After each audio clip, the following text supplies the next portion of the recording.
Good evening, I'm your host, Jack Remington of the Jack Remington Political Analyst channel. Hope everybody's having a great day. Today is November 10th, 2022.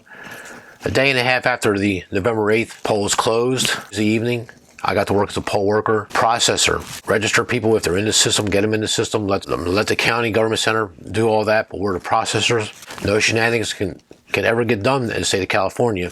Now, you're hearing these problems in California like you heard in Arizona, Pennsylvania, New Hampshire, Texas, Illinois.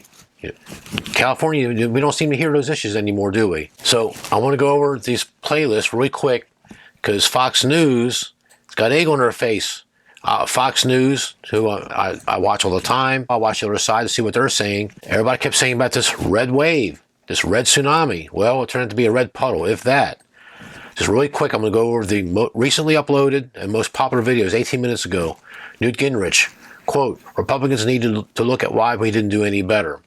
Let's see. The fourth video is Biden raises eyebrows with post-election vow. The fifth video is MSNBC reporter floats John Fetterman for president.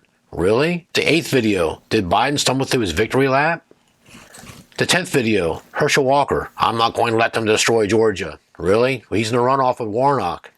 This libertarian got like close to 3% of the vote, so neither one of the other two candidates, the Republican Herschel Walker or Raphael Warnock, the Democrat of Georgia, couldn't get 50%, so it's automatic runoff, and it's a state law. Each state decides how they run their elections. It's not a federal thing. It's each state gets to run that. The 12th video, Marco Rubio. This will make Democrats more radical, and he won his race in a landslide for the Senate seat in Florida. But some of that was the coattails of Ron DeSantis. Mike Huckabee. It's disappointing that there wasn't a red tsunami. The next video, Tucker Carlson with that look on his face, the Wile E. Coyote I'm falling off the cliff face. No one should ever be rewarded for failure. It was actually an excellent video, and I'll get to a key point in that video. Jesse Waters, Democrats will vote for anybody. Well, you just now find that out, Jesse Waters, as great as you are? Jesse Waters is a true star. A couple videos down, Florida is over for Democrats. This Jessica Tarloff. This is the clown. She's the lone dissenter for The Five or the Gutfeld show on the Fox other shows as a contributor. She's the one to argue with Judge Dean Pirro. Pirro said that Hillary Clinton should have been charged like everybody else for a crime, handling classified material. This was during the Donald Trump's Mar-a-Lago raid by Attorney General Merrick Garland. And this clown, this Jessica Tarloff, says, well, Hillary lost the election, so that was her price that she paid. It doesn't matter that she lost the election. She still should have been tried and convicted and be wearing an orange jumpsuit. So just because she lost the election, that's her excuse. But Trump won, so we need to prosecute him. But that's Democrat thinking, and she's the perfect poster child for that. It's pretty much 99.9% cemented in it that the Republicans did get the House, but by the slimmest of margins. They were on a trajectory to get over 100 seats back in February, March, April. And it all changed with a Supreme Court leak the 1st of May of this year. And the best video of all, Republicans squandered historic opportunity by Mark Thiessen. He was a former speechwriter for George W. Bush. He's an excellent political analyst. And I'm going to play the majority of that video. They're going to bring in Mark Thiessen, former speechwriter for President Bush and a Fox News contributor. One of my favorite statistics is that last night Charlie Crist became the first person in history to lose statewide in Florida as a Republican, as an independent, and as a Democrat. I don't know what he goes from here. But Ron DeSantis had a huge night. Just huge. Look at the cover of the New York Post here. They called it The Future. Of course, drawing that distinction. His approval rating, call for number 3, 64% approve. And he just is a very, very popular governor in Florida. And he won over constituencies that Republicans hadn't won in many, many years. Yep, absolutely. Look, Florida was the silver lining in what was otherwise a very, very dark night. I mean, voters did us a favor. First, they reelected a great conservative Republican governor in Florida by historic margins. Second of all, they gave the Republican Party control of the House, which means that we can stop the miasma of spending, right? And third, they gave the Republican Party a wake-up call. So 75% of voters last night said that they were not only didn't like the direction of the country, they were angry about the direction of the country, and yet they voted for the status quo. Right. So why is that? It's because the Republican Party did not give them a viable alternative to vote for. They were begging for a viable alternative. We didn't. In Florida, we did.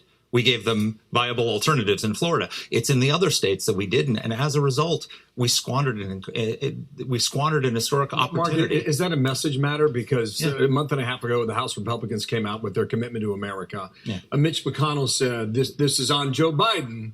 It's not on us to give you a reason to go out and vote." Just to be clear, that's a paraphrase. Yeah, no, I understand. There was lack of a message from the Senate. Yeah, so it's a candidate quality issue. So we nominated a bunch of people that the voters rejected in a lot of these Senate races.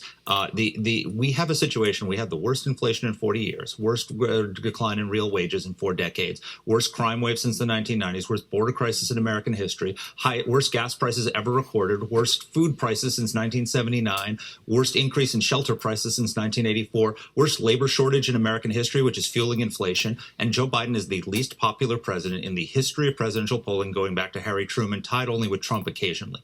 And voters looked at that. They looked at Joe Biden, and then they looked at the alternative the Republican Party was presenting them, and they said, no, thanks. Mm-hmm. And we need to do some introspection as to why that happened. And the answer to the question is in Florida. The answer to the question is, what worked last night? Well, can that be replicated in other places? I think it can be replicated nationally if you pick the right person. I mean, the voters looked at us and they said, we sent you a message in 2020. Did you not hear us?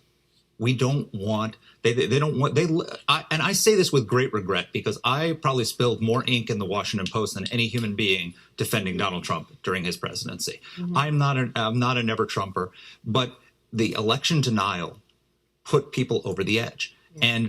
And at some point the voters said, we don't want the chaos. We want conservative. In 2020 voters didn't reject Trumpism. They rejected Trump. There's a big difference. The Trump policies are extremely popular. So, I just gave you that stat about 75% say the country's going in the wrong direction. Before the 2020 election, Gallup poll, 53% of Americans said, they asked, are you better off now than you were 4 years ago? And 53% said yes, which is the highest ever. Even in the middle of COVID. In the middle of the worst economic crisis since the Great Depression, the worst pandemic since 1918, the worst racial unrest since the 1960s. They said, I'm better off now than I were 4 years ago under Trump. 53% of Americans didn't vote for Trump. Why is that?